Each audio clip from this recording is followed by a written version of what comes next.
Okay, as we have been doing on our Sunday afternoons together in the book of Nehemiah, it's a little bit more Bible study-ish. If you want to make any comments or ask questions, it's totally fine to do that.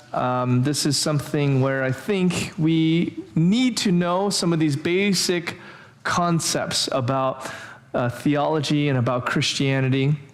So we've talked about the Bible. It's very basic in our exercise of Christianity, because where does it come from? It comes from this text. So you have to have the text to understand how to be a Christian and what being a Christian is.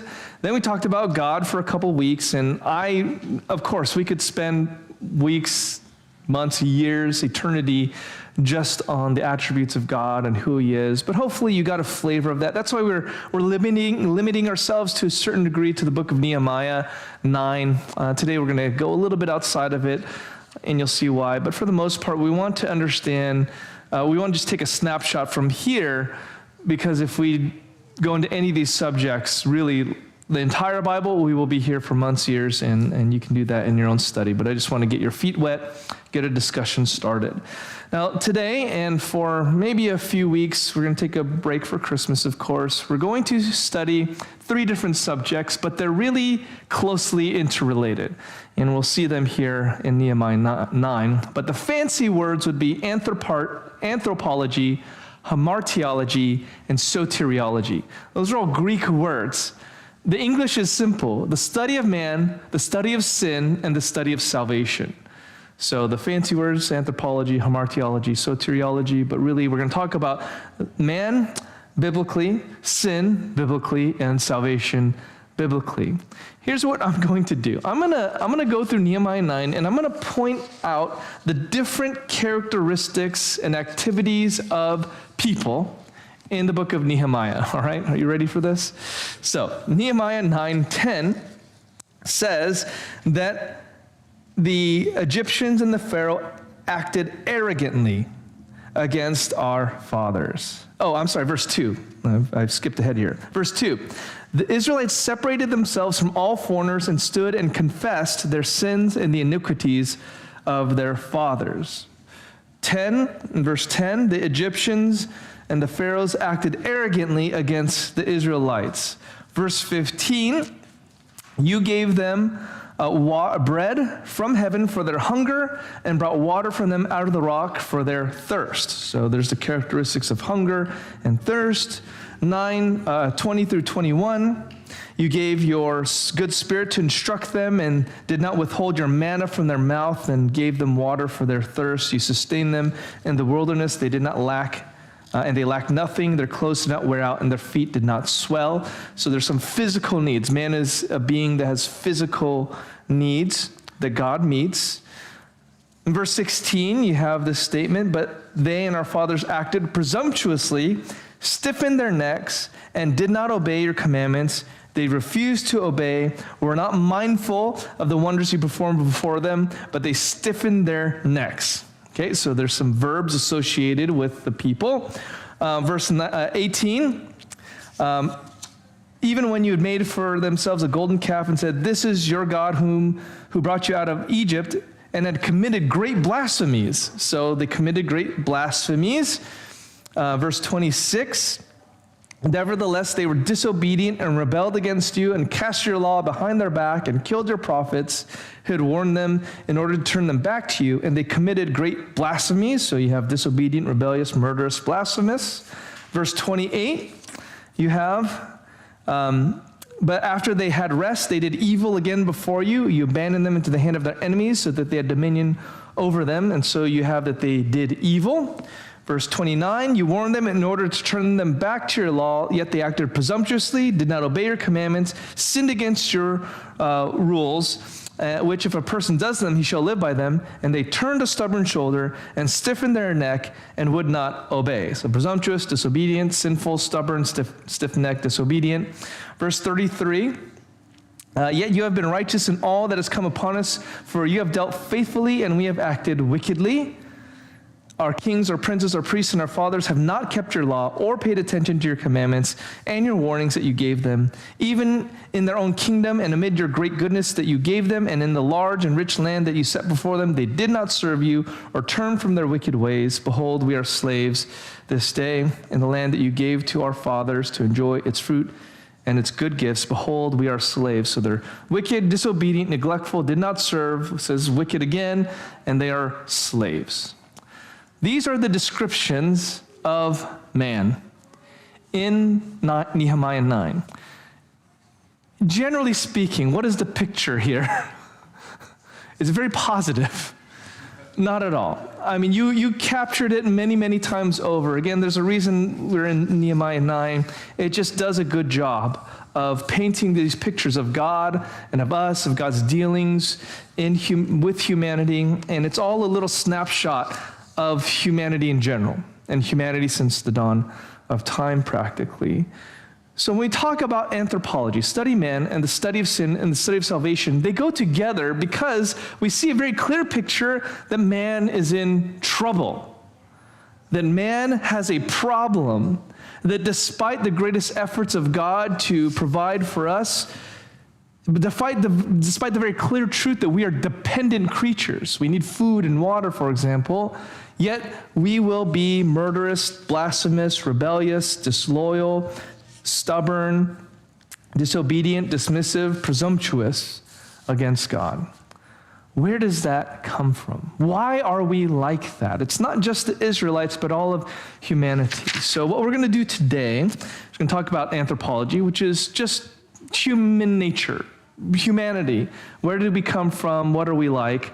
Next time we'll talk about what is the nature of sin then. And we'll talk, and again, these all overlap, so we'll talk about all these things. And then we'll talk about soteriology, or the doctrine of salvation, but they will all flow one from the other. The study of man in our nature will lead us to the fact that we are sinners, and then that asks the question, how can we be spared from the consequences of our sin? That is salvation.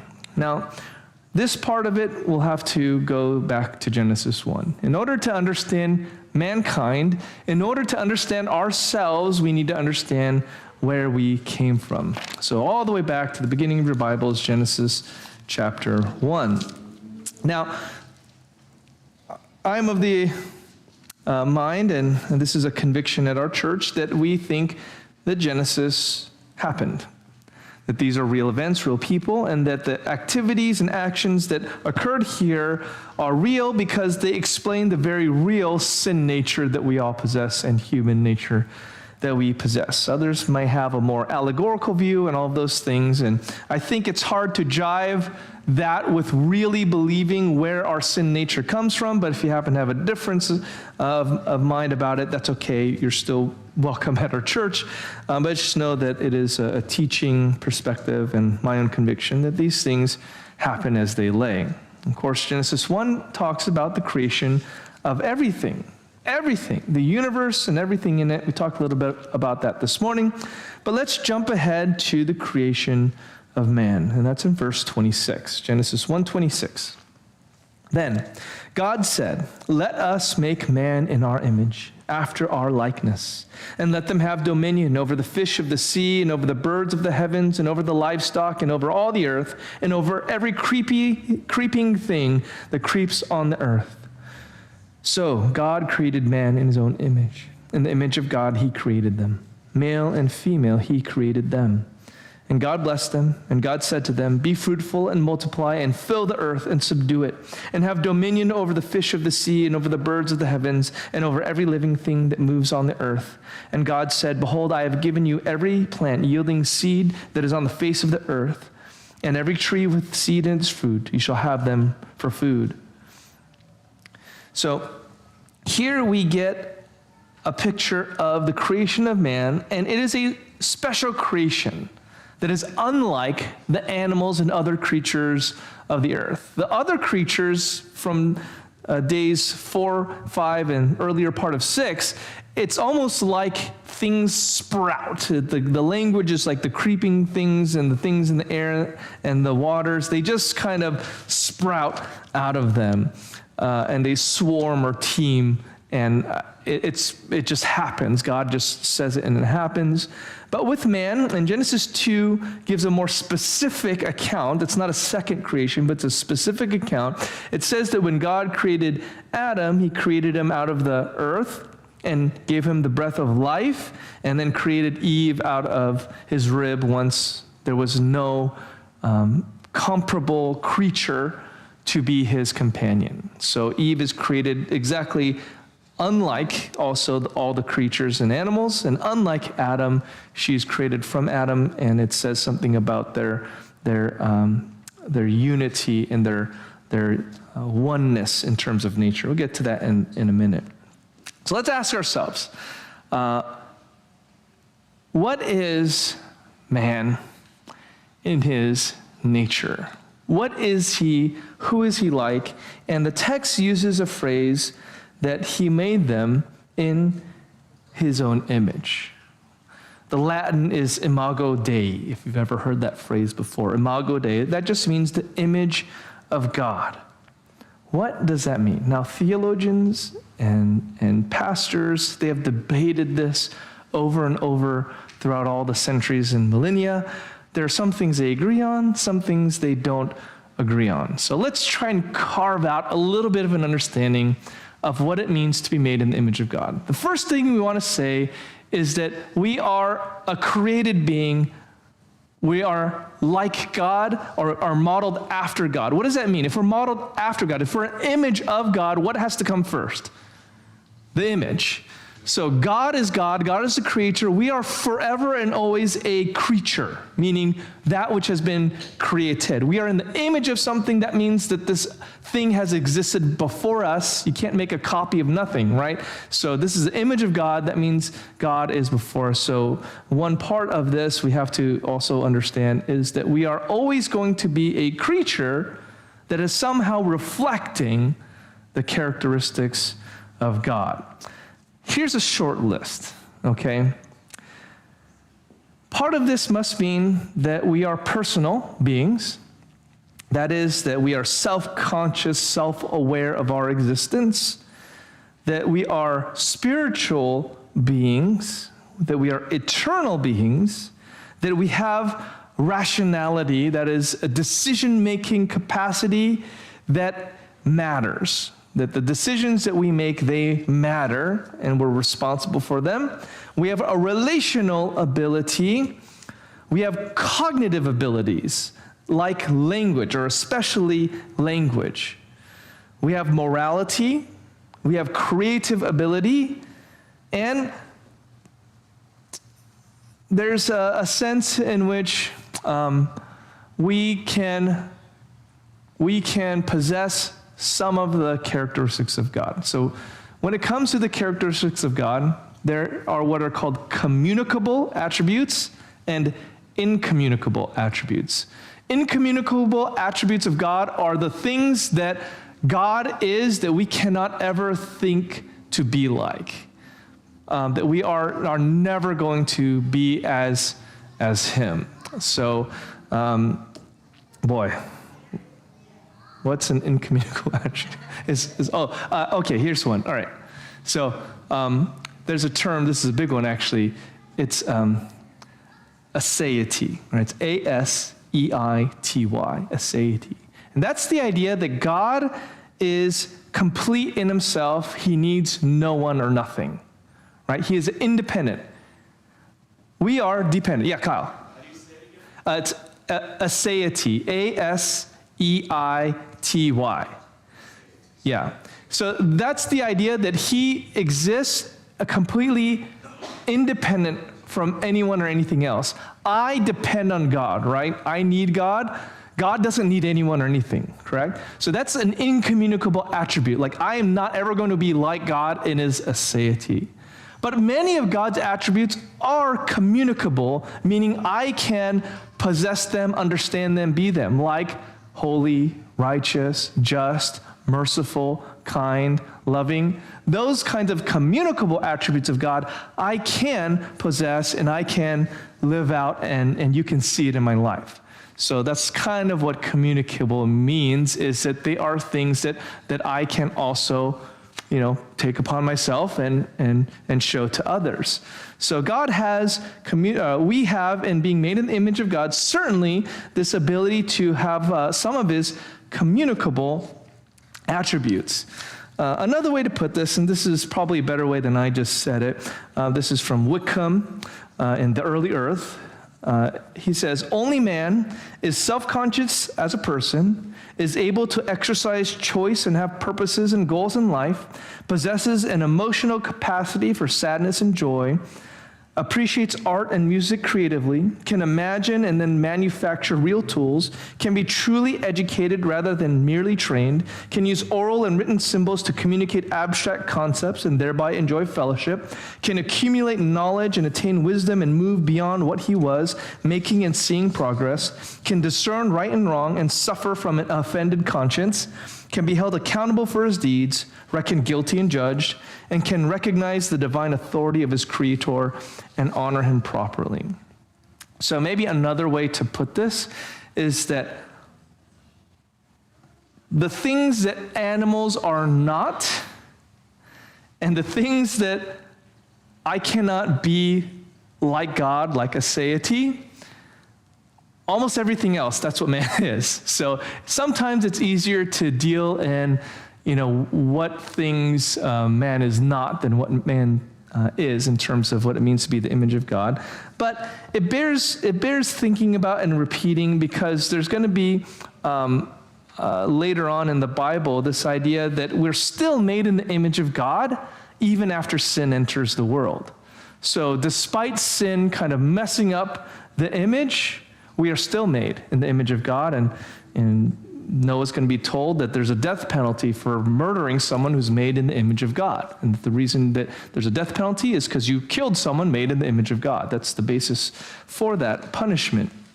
So, Imago Dei, image of God, we are created especially. None of the creatures have these, almost everything I just said, animals cannot do.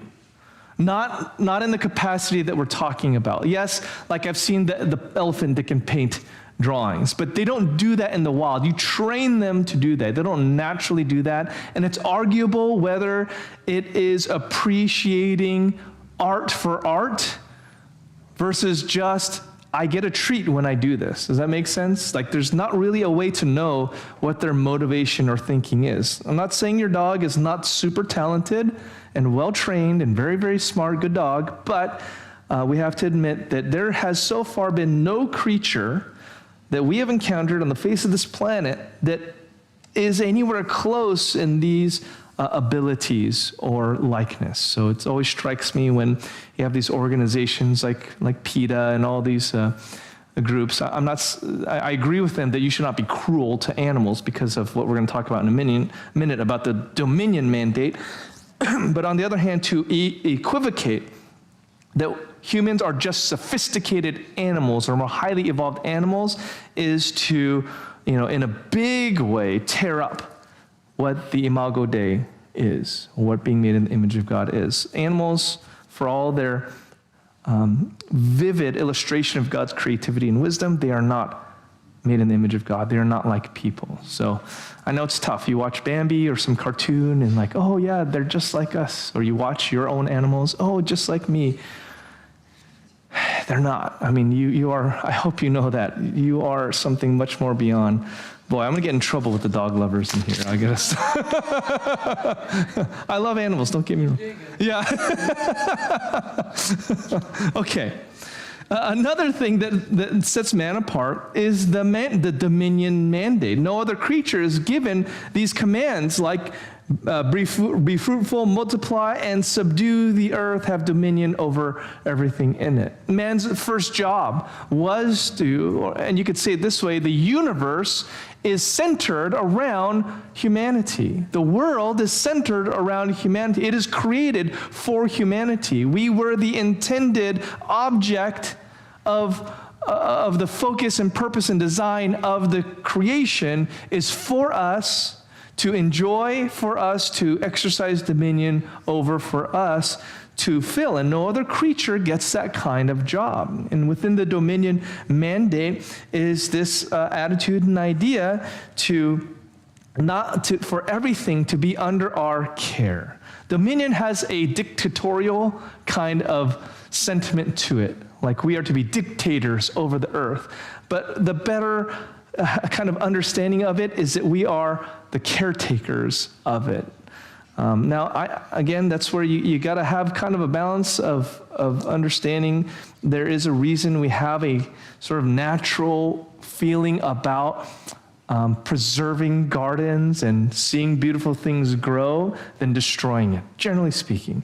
That's because we were called to care for animals and to cultivate them. Like, there's a reason that we are kind of inclined that way. It's part of what God made us to do. So this dominion mandate is something that sets us apart as well from the animals. It's part of our nature as human beings. It's an anthropocentric view of the universe, that it is about us and about our responsibility over it. So when we fail to do that, when we fail to care for the things in this life, there's consequences for it. And we'll see consequence for sin is that the creation starts to fight against us. We get disease, we get famines and floods, like the creation's now working against us in our need and desire to subdue it. Okay. Another thing that sets us apart is that we are made male and female. Now, it's not that it's unique within biology, because of course there's many animals that have a male and female gender, but there's uniqueness in two ways at least from Genesis, the maleness and femaleness of humanity, one of which is the fact that in Genesis 2, Eve is created from Adam, from the rib of Adam.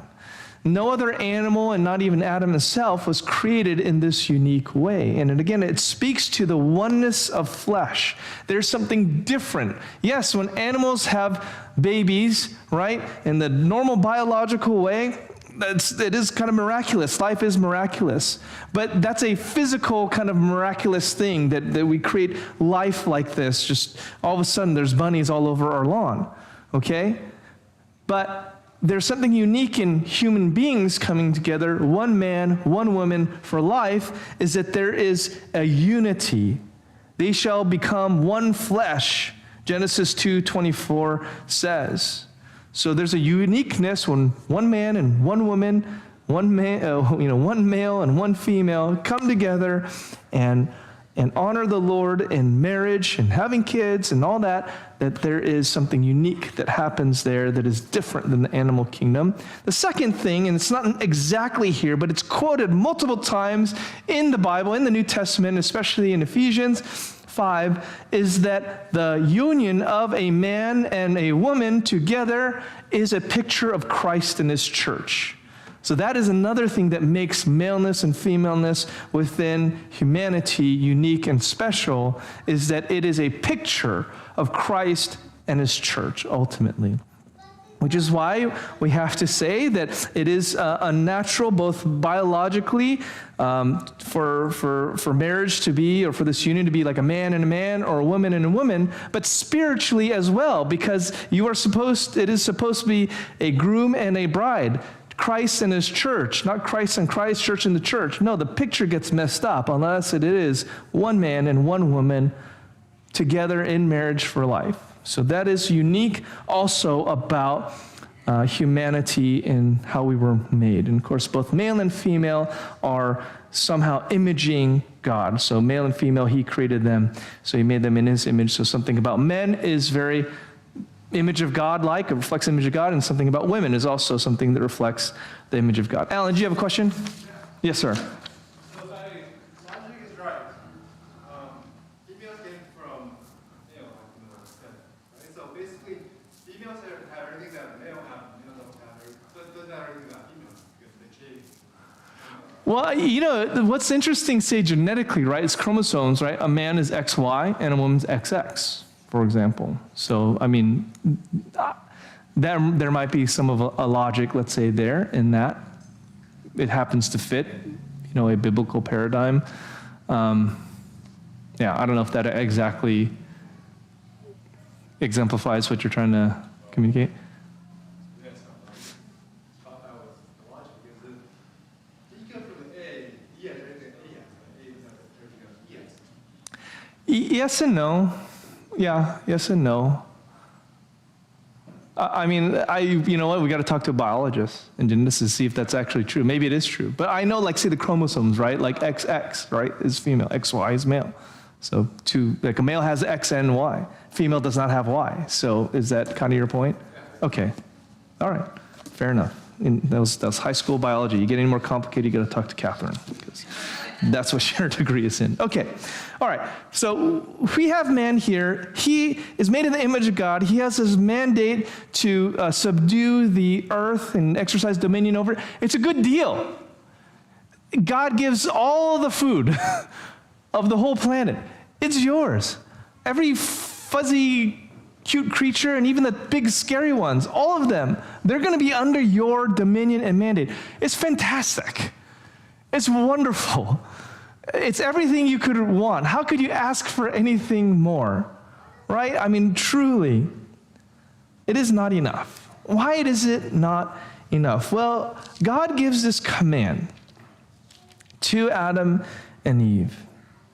And he tells them in chapter 2, verse 16, Yahweh commanded the man, saying, You may surely eat of every tree of the garden, but of the tree of the knowledge of good and evil you shall not eat, for in the day that you eat of it, you shall surely die.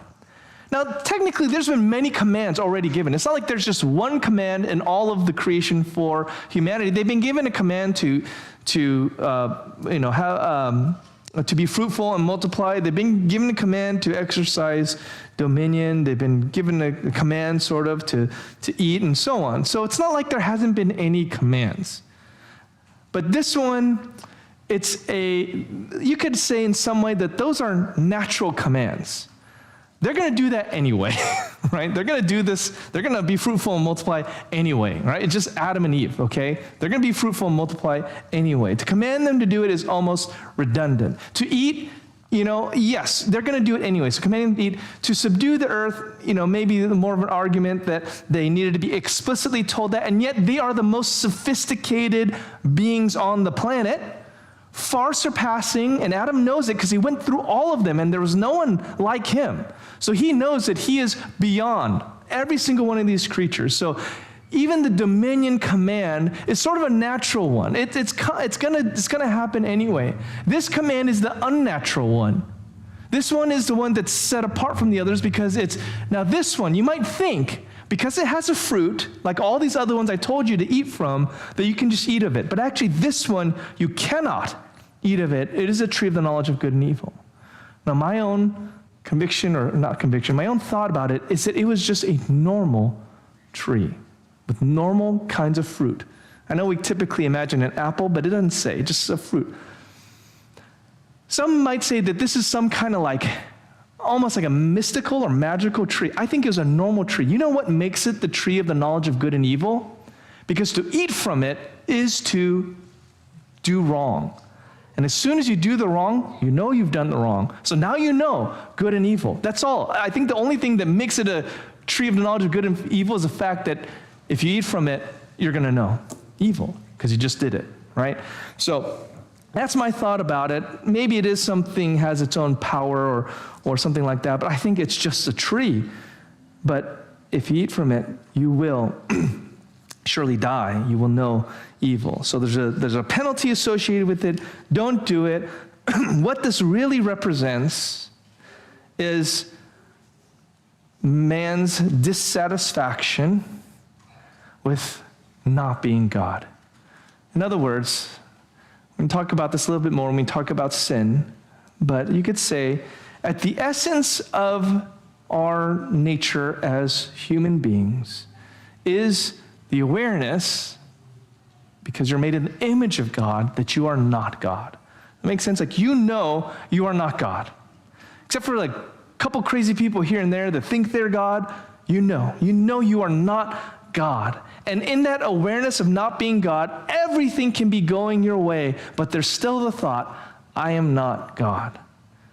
And in our nature as personal conscious beings, that thought is enough to turn a person towards sin. In Genesis 3, you have this serpent appear. And I'm not reading all the text because you can read it and you're all familiar with some of these stories anyway. But this serpent comes to Eve and tempts her to eat from that tree. She subtly twists some things. Did God really say you can't touch it and you'll die? Well, did God say not to touch it? No, God said don't eat from it. It's a subtle thing. Now, you can't eat it without touching it. So in a way, it's true. But you see how even a true statement is getting twisted a little bit. It just twisted a little more, twisted a little more. I personally think, and now of course this serpent is Satan, again is one of my personal things here, that a serpent, we know that this serpent has legs, so it's not like a snake. In other places in the Bible, Satan is imagined or pictured as a dragon-like creature, at least a more majestic kind of being.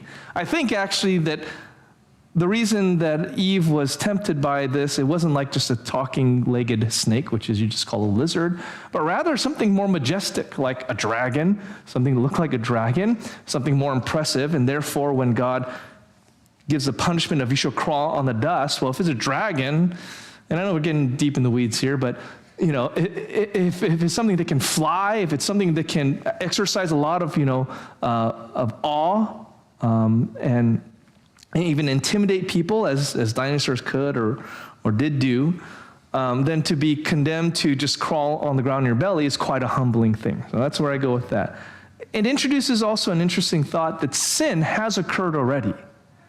Because for Satan to be here in the garden means that he has already fallen from his position as an angel. We're going to talk a little bit more about that when we talk about sin, but we can see already that sin has already occurred, but it hasn't occurred within the context of the creation.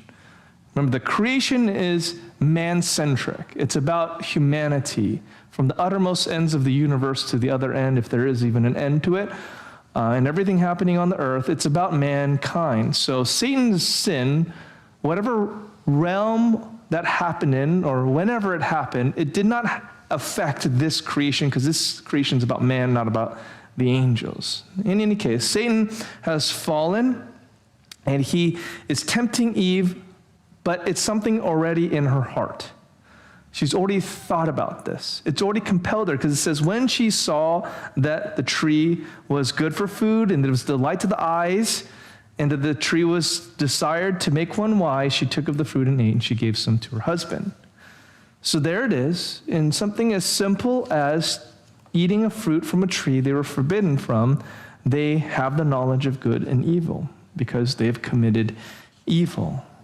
And the Bible is very clear that this set a trajectory for the rest of the Bible. That this must be real because the consequences of what they did seems to be real. And this nature that Adam possessed is passed on from then on to every other human being except besides Jesus Christ. There is a sin nature that is now staining all of humanity. We're going to get a little bit more into that. Like I said, these categories overlap, so we'll talk more about sin next time. But one of the real consequences for Adam and Eve, who were made in the image of God, who had everything pretty much at their feet, except being God himself, they blow it all, and the consequence, one of the parts of our nature now, in addition to being made in the image of God, is now that we have a sin nature, which causes us to sin and do wrong, and also to have a nature that is now, in its earthly sense, finite, meaning death has entered into the equation. Had death occurred prior to this? Was death a necessary consequence prior to this? We get the impression that there was not going to be death in a pre-fall, pre-sin Eden. That man was intended to live eternally. Death, being part of our nature, means a couple of different things. And actually, Holly wrote a really good, who we prayed for earlier. She wrote a pretty good paper on this, and so I can send that to you. I don't think she'll mind. She gave me permission. I look back in my notes. She sent it to me like 12, 13 years ago. So a very good paper. So if you want that, I can send that to you. Some of this is a little bit derived from that. But primarily, what is death? When God said, you shall surely die, and that day you shall eat of it, you shall surely die, we think of death as our heart stops beating and the brain waves stop going, right? That's what we call clinical death. The thing is, that did not happen, right? As soon as Eve ate the fruit, it's not as if she just fell over, died.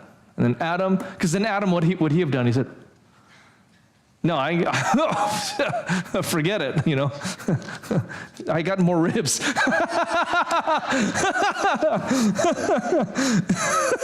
No, she did not immediately start dying, or she didn't immediately die, and of course, neither did Adam. Instead, what happened is a process started, and also a reality started. So I'm getting ahead of myself. Death primarily is separation. Death primarily is a separation. Physically, there is a separation of a person's material and immaterial parts. So James 2:26 says the body without the spirit is dead. So there's a separation that occurs within us, an unnatural separation of spirit from body. Whereas you die and one day your body will cease to function.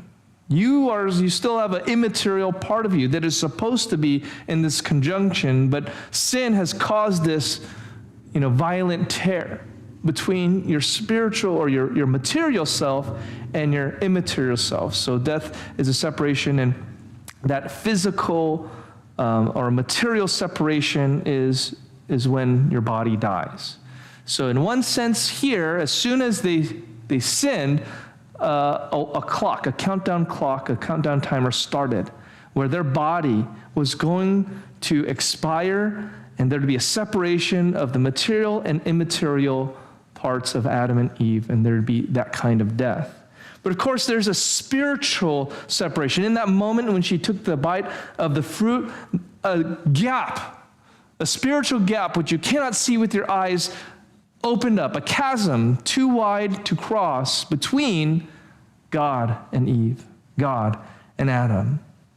Death is a separation in terms of a relationship with God, like when you say you're dead to me. Doesn't mean you're physically dead. It means I am not going to have anything to do with you, so to speak. In Ephesians chapter 2, this is the language that is used there. Ephesians 2:1, and you were dead in the trespasses and sins in which you once walked, following the course of this world. Verse 5, even when we were dead in our trespasses, made us alive together with Christ. So we are spiritually dead in our sin, and we must be made alive again spiritually, and that's something God must do. So there's a problem in our nature now.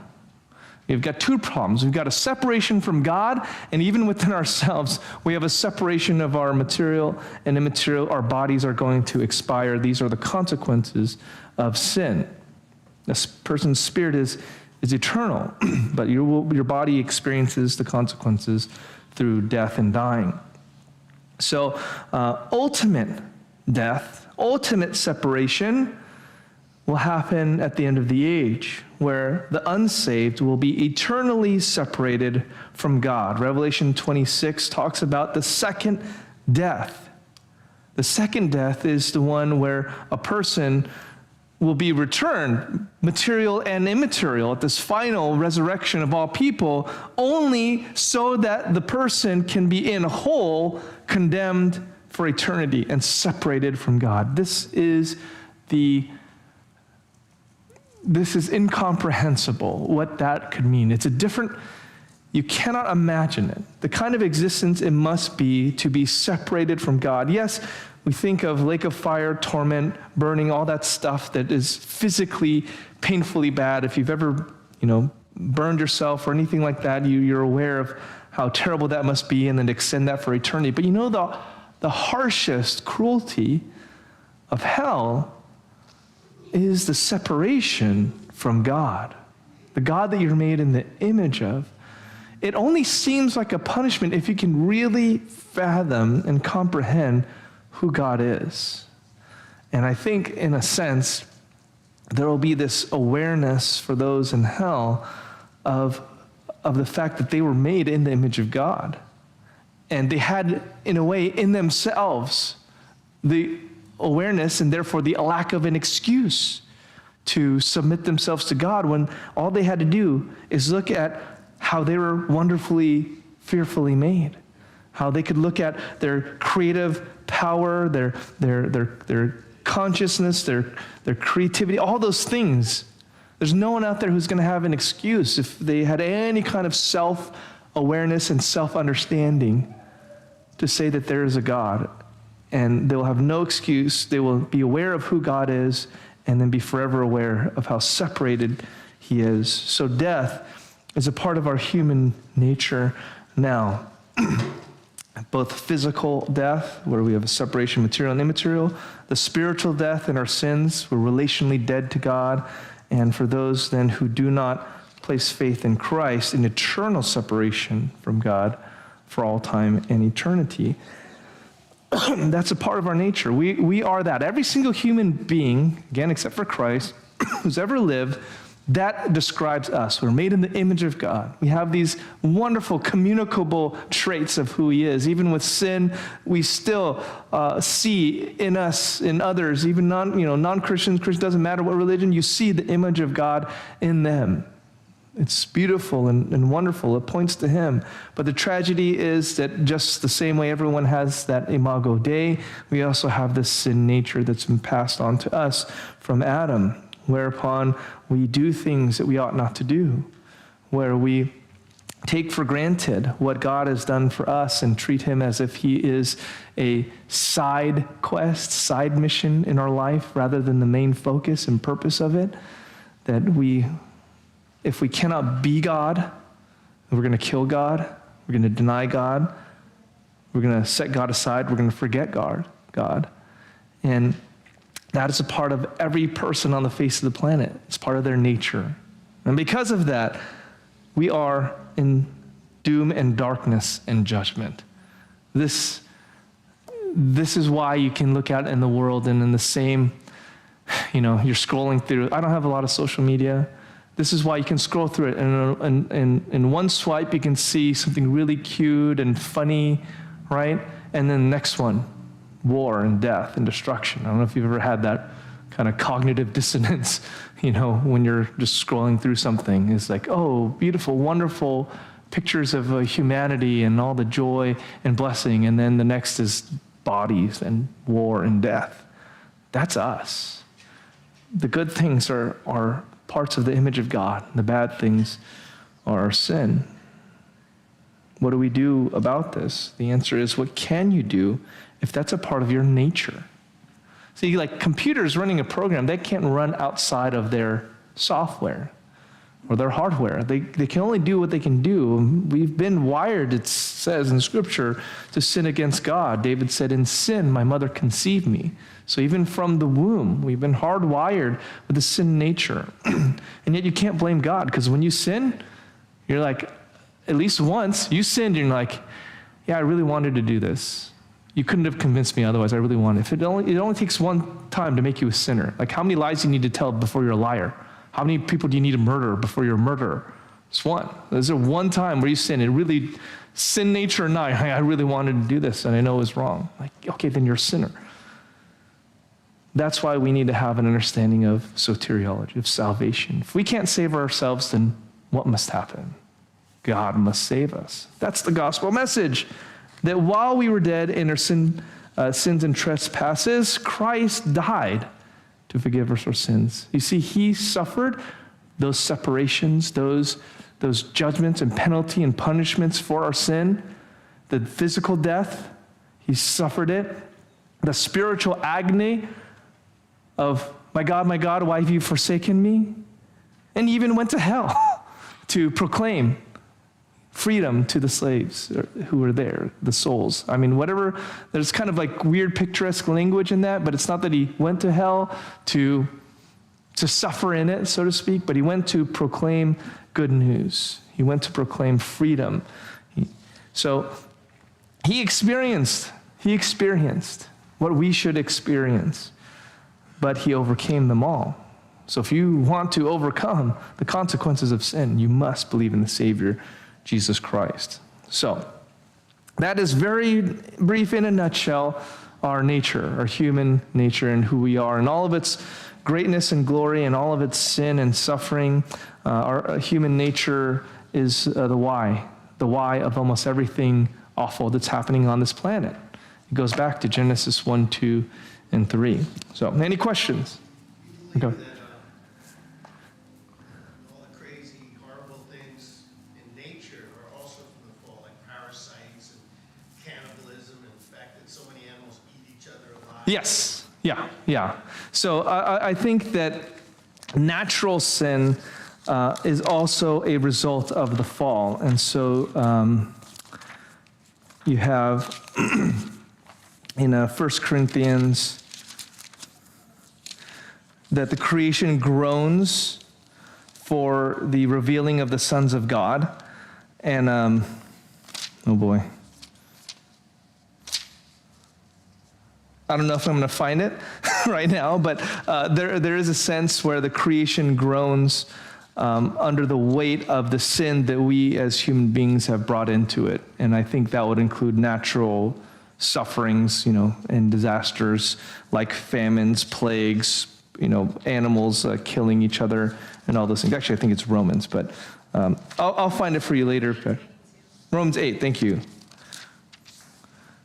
Yes, okay, Romans 8:22, yeah. We can even go back. So, verse 19. For the creation waits with eager longing for the revealing of the sons of God. For the creation was subjected to futility, not willingly, but because of him who subjected it, in hope that the creation itself will be set free from its bondage to corruption and obtain the freedom of the glory of the children of God. For we know that the whole creation has been groaning together in the pains of childbirth until now, and not only the creation, but we ourselves. So the creation is suffering at God's, command because of our sins, so that when the sons of God, when we are revealed, in the future, the creation itself will also be freed and glorified along with us. So, yes, the short answer, yes. Yeah, Kyle. Why are animals subjected to sin when they sin in the first place, like Adam and Eve sin? Right. Yeah. Why are they kind of the victims of our sin? Well, because again, like the universe, when it was all made, it was made centered around humanity.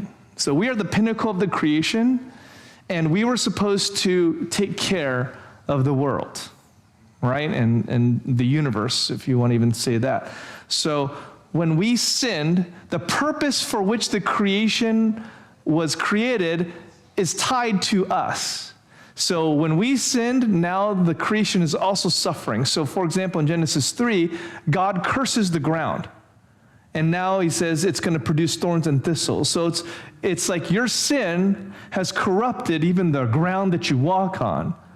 So I think by implication, because of our sin, now the animals, everything has to suffer. There's death that gets introduced. There's disease that gets introduced, famine, natural disaster, like all of those, because this comes from the premise that the creation is centered around humanity. Anthropocentric is a term, but it is here for us. We're not here for it. It's not as if God had made the world and it was just like a fish tank with no fish, and he said, well, this fish tank's nice actually just to watch with the plants and and everything in it.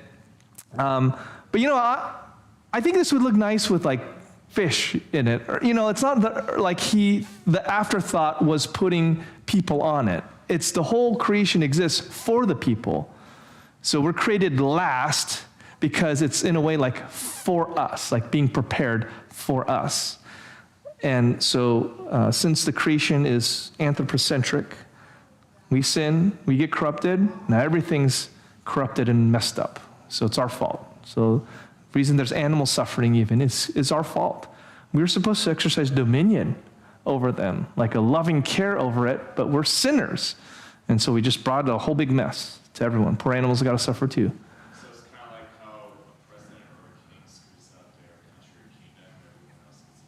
Yeah, that's not a bad way to put it. That, you know what? That was probably much better succinctly put than all the little that I just gave. So thanks, Kyle. Good thought. Huh? You did great. Thanks, Kyle. Thanks for your encouragement, brother. Thank you. You did great too. All right, any other questions or comments? That was good. You know, aren't all, like, you would think, you're a human being, you're an expert on being a human being, aren't you? And you're like, yes, but no. Like, yeah, I totally know what it's like to be a human being. But then, aren't there times you're like, I don't know why I did that? Or I don't know why people do that, right? It's such a mystery that you don't even know yourself all that well. And I think what explains that sense is our sin nature. And that's everybody. It's not just like a Christian sitting in church that feel that way. Everyone feels that. Like, why do I do that? I know better. But why do I get compelled or drawn to do this really foolish, unwise thing? You know what that is? That's your sin nature. That's not normal. Like, sin, your sinful self, that should not be normal. And so I think everyone gets like, man, this is so weird. I would do something against my own interests. Yeah, you should think that way, that's wrong, because it's unnatural. Like, God made us good. We're supposed to be without sin. So yes, like, count it a joy if you ever have the wherewithal to think, why am I sinning? Why did I do that? Why did I do something against my own nature? Well, because it shouldn't be like that. You're having a moment of clarity where you can't even understand yourself. And the only explanation for that is you're a sinner, that you have a sin nature that you can't sometimes even fight against. Certainly not as an unbeliever. As a Christian, you have the Spirit working within you. Hopefully, when you do see those things, a Christian is not someone that does not sin. A Christian is someone who, when they realize they sin, because you're beholding more of God, it's like shining a greater light. You thought your room was clean, but if you get a really bright flashlight, you're going to see so much weird stuff. We went through the boys' room, and it's kind of a dim light in there. Like, you think you did a good job, and then I have this really high-power flashlight. And you throw that on, and just a whole other world of dirt. Like, I was telling the kids, your room is like an archaeological site. Like, there's just layers. Like, this is from 2 years ago. We're at the 2-year-old layer as you go through it all, right? You think it's clean. You start shining a light. So as a Christian, hopefully, as you understand God more and more, a greater light is shining on your life, and like, oh, I thought this room was clean. I thought this part of my heart was clean, but it's not. A Christian is not someone who does not sin. It's as they understand more of the light and that gets shed on them, and they see the things in their life that don't line up with God's character, you say, oh, God, please forgive me. I didn't even realize. Help me to grow past that. Okay, a non-Christian who says, oh, and you kick it into the closet or down the hall or something. You cover it, put it under the pillow. That's not a Christian thing to do. The Christian thing is realizing you sin, knowing that you sin more and more, and then bringing that to the Lord. All right? You're not sinless yet. Okay, any other comments, questions?